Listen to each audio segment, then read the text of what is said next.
PlaneLord is a custom format created for players who enjoy theme-based deck building. It is a limited format where players create 100 card decks that consist of cards released within one or more sets that take place on the same plane. Example: if a player chooses Ravnica as their plane to build around, then they have access to all 3 Ravnica block releases to choose from. If you pick Kamigawa, then you have access to Champion, Betrayers, and Neon Dynasty sets because they all take place in the same plane.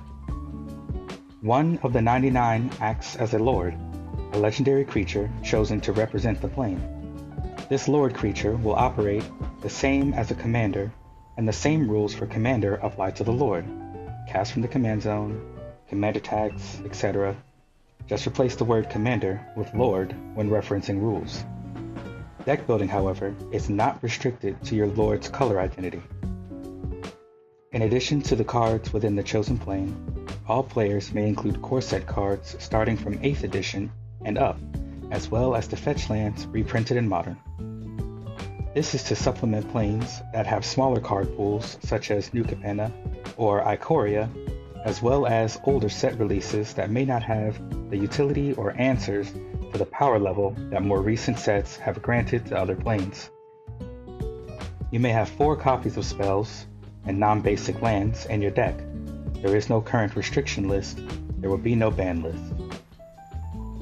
An easy way to think about it is to pick your favorite legendary creature, identify the set symbol it was released in, identify the plane the set takes place in.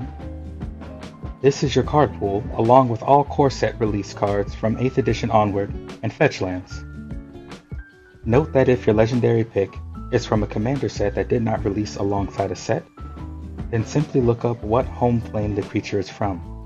For example, if I wanted to make a PlaneLord deck with OG Atraxa, then I would be using Phyrexia as the plane. If I used Derevi, then I would use Alara cards. Before you ask, I am aware of how many sets have been released within Dominaria, and for now, this is the current ruling. Dominaria will be split into Old Kingdom and New Kingdom. New Kingdom being the Dominaria Standard Set 2018 and onwards. Old Kingdom are sets from Antiquities through Future Sight that take place in Dominaria. For this first game, we want to battle to see who is the rightful and true Lord of Ravnica, featuring 4 decks, all from the same plane, while also looking to show a small sample of how much diversity can be found within a single plane. Enjoy! This is an early rule set for this format, and I hope others will try to enjoy this challenge to truly show off the power and flavor and uniqueness of our favorite planes and stories in Magic. A comprehensive rule set is nearly ready, so if you'd like to explore more of this new way to play, please like and subscribe to be the first to know when the video drops. Nakia multiplayer draw. Nakia is going to play a forest down, tap it, put out a bop, and pass. Aurelia is going to draw, make it down a Fabled Passage. They crack it, sack it, get a basic land, and they pass turn. Pharrell gets started drawing the card. They play a Breeding Pool tapped, and they pass to Teysa. Teysa draws, gets down a Verdant Catacombs, cracks it, sacks it, gets an Overgrown Tomb, passes. Nakia draws. We get a mountain out there. We establish dominance, get bopped with the bop, and we pass turn. Aurelia draws, gets an Air Mesa down, sacks it, gets another Plains. Pharrell draws, gets down a Simic Signet, passes to Teysa. Teysa draws, plays a Sun Petal Grove, gets down a Signet. We assess the ramp threats. Nakia draws, and we pass to Aurelia. Aurelia draws, gets down a Krenko, and passes to Varel. Varel draws, runs out his commander, passes to Teysa. Teysa draws, gets down a City of Brass. Drops a Grave Pact, and passes the turn. Nakia draws, we get down a Forest. I get out a Rex Sage, and deal with the Pact. I pass over to Aurelia. Aurelia draws, gets out a land. Aurelia gets out an Aurelia. We get the counters out to prepare for Mentor and Simic shenanigans. Aurelia moves to combat. Trigger Aurelia, Exemplar of Justice, targeting Krenko. Altogether with its +1/+1 counter ability on the stack, it's a 4/2. He creates 4 goblins. Krenko is being sent at Teysa, who takes the 4 damage. Then Aurelia passes to Varel. Varel untaps, draws, gets an island down, taps an island and casts Incubation. Pray for Monodork, Cry. They find a Hydroid Krasis, which they then play for 1, drawing a card, gaining 1 life. They enter combat, swinging Varel over at Teysa for 1. Teysa takes the 1 damage. Varel passes turn. Teysa draws for the turn. They pay 3 for a Liliana, the Heretical Healer. They play a Windswept Heath, bracket sack it. They find an Overgrown Tomb, play it untapped, taking 2. They cast a Reassembling Skeleton and pass turn. Nakia draws, gets down a mountain. We then cast Nakia and pass turn. Aurelia draws for turn. They play a Plains. They cast a Sunhome Stalwart. They tap and cast a Legion Warboss. They move to combat. They choose Krenko again with the Aurelia trigger. Legion Warboss is going to create a Goblin, tapped and attacking. Aurelia sends Exemplar at Teysa in the air for 2, and Krenko and 5 Goblins at Varel. Krenko trigger, he becomes a 5/3. Aurelia triggers her Mentor, chooses a Goblin to get a +1/+1 counter, and in total, Aurelia's coming in the air for 2 at Teysa with 11 damage coming at Varel, which they each take. Aurelia then creates her tokens from the Krenko trigger and passes turn.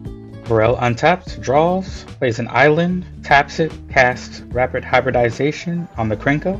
He then taps for an Incubation Druid, then they activate Varel, double the amount of counters on Hydroid Krasis to 2, and pass turn. Teysa draws for the turn. They pay 2, taking 1 damage from City of Brass to cast Orzhov Signet, then cast a Cruel Celebrant and pass turn. Nakia draws, gets out a Fabled Passage, cracks it, sacks it, finds a Plains.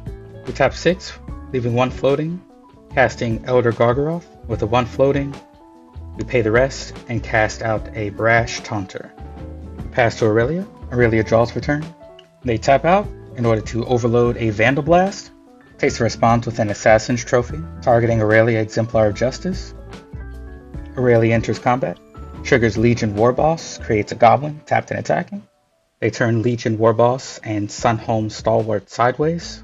2 Mentor triggers hit the stack, both of them each targeting a 1/1 Goblin creature token. They then proceed to swing out entirely. The Legion Warboss and the Stalwart are going at Varel. The 3/3 Ape Lizard token at Teysa. 11 Goblin tokens come at Nakia, 3 of which have a +1/+1 counter.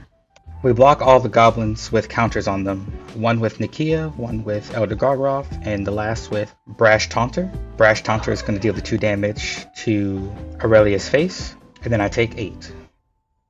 Varel decides to take the 4. Teysa blocks the 3/3 with a Reassembling Skeleton. He gets 2 death triggers. Cruel Celebrant. We each lose 1 life, he gains 1 life. Liliana's going to transform. He'll create a 2/2 zombie token, tapped. They then pass to Varel, who untaps, draws. They tap 5 for a Biogenic Ooze. They create a 2/2 Ooze, move to their end step, and give each Ooze a +1/+1 counter. Teysa draws for the turn. They +2 Liliana. We each discard a card. Teysa discards Golgari Grave Troll. Aurelia discards a Boros Signet. Varel discards a Bioshift. Nakia discards a Protean Hydra. They then pass to Nakia. I casually remember the Elder Gargaroth trigger on block. They graciously allow me to draw a card as my choice, and then I draw for turn. We jam out a God Eternal Ronus, and then enter combat. With Ronus's buff ability, I swing out on Aurelia for 28 total. With no blockers, they take the whole damage. Second main phase, we get out an Illarg, and then we pass the turn. Aurelia draws. They play an Arid Mesa. They crack it, sack it, go down to 7. They find a Plains. They cast their General, Aurelia. They enter combat. Trigger Legion Warboss. They swing with Legion Warboss, Sunhome Stalwart, and the 3/3 Frog Lizard. Both Mentor triggers go on the stack. They choose 2 Goblin creature tokens. He then sends all 5 of them at Liliana. They point Aurelia at Varel for 3. and then the rest of their goblins, totaling 9 damage, at Teysa. Varel takes his lumps.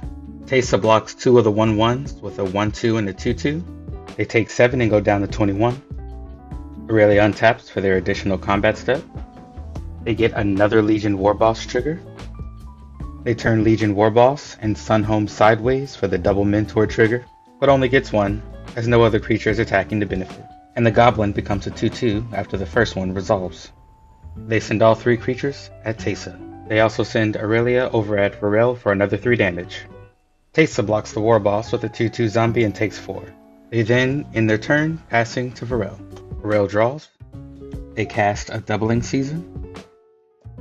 They then move to their instep, putting 2 counters on their oozes. During their instep, Teysa returns Reassembling Skeleton to the battlefield. Teysa draws for turn. They play a Verdant Catacombs and pass the turn. Nikia draws for the turn. We then cast God Eternal Oketra, and then we enter combat. We send Elder Gargaroth and Illarg at Aurelia. With the Illarg trigger on the stack, I choose an Eternal Witness, and then make a deal with Varel to not block it, and I'll spare his Doubling Season for 2 turns. I get the ETB trigger and return Fabled Passage to my hand. In order to not die, Aurelia blocks very aggressively. I get a draw trigger off the Elder Gargaroth blocking. Moving the second main phase, I play a Fabled Passage, crack it, sack it, find a swamp. I cast a Hanged Executioner, create a zombie off the Oketra trigger, and a Spirit token. And then pass to Aurelia. They draw for the turn. They gracefully wait for me to finish drawing my Spooky Boy to cast a Wrath of God. I see here that the cultist is going to drain everyone for 2, so I respond first. I activate Brash Taunter. I use Brash Taunter to target Nikia, dealing 5 damage to Aurelia, killing them as a result. Varel then untaps, draws for turn. They drop a Forest. They cast a Gaia Sage. They then end their turn and Teysa cracks the Catacombs.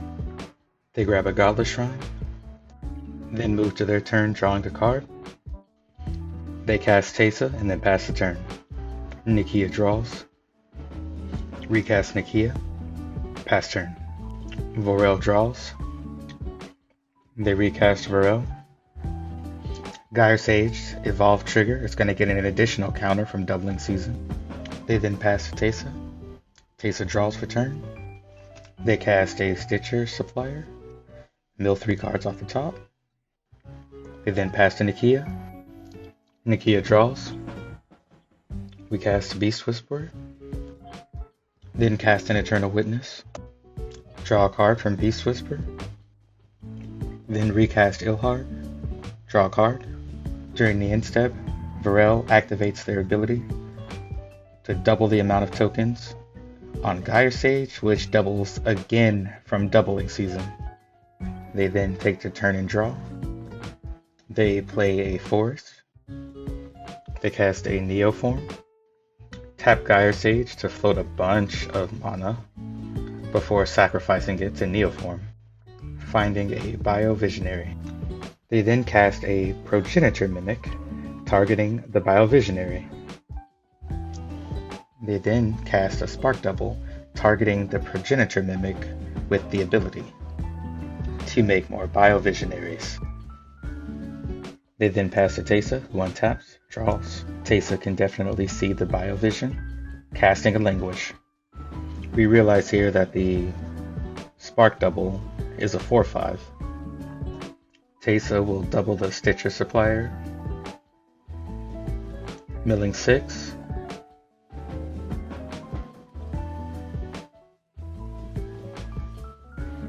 They then pass to Nikia.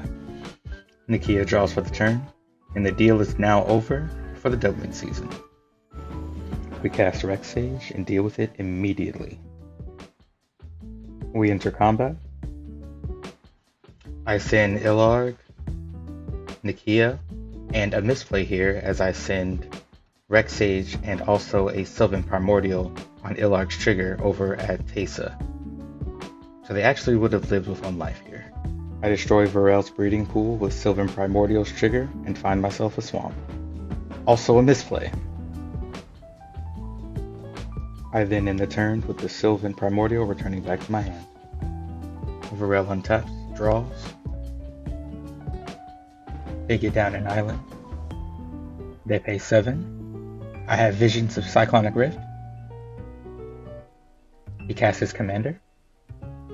They remember the Biovisionary trigger. Then they pass to Nakia. Nakia draws. We move to combat. Swing Nakia in Ilharg. Trigger Ilharg on the stack. Bring out a Sylvan Primordial, destroying an island. Varel only has 15 life, so we're swinging for lethal. They chump block Sylvan Primordial and take 11. Second main phase, we cast Beast Whisperer and pass the turn. Varel draws for the turn, cries at the sight of no Cyclonic Rift, creates their Biovisionary token and passes turn.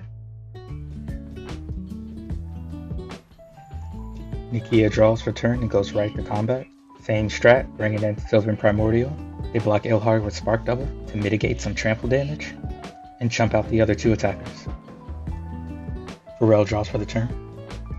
In true Simic Salute fashion, they cast a Growth Spiral before gladly conceding.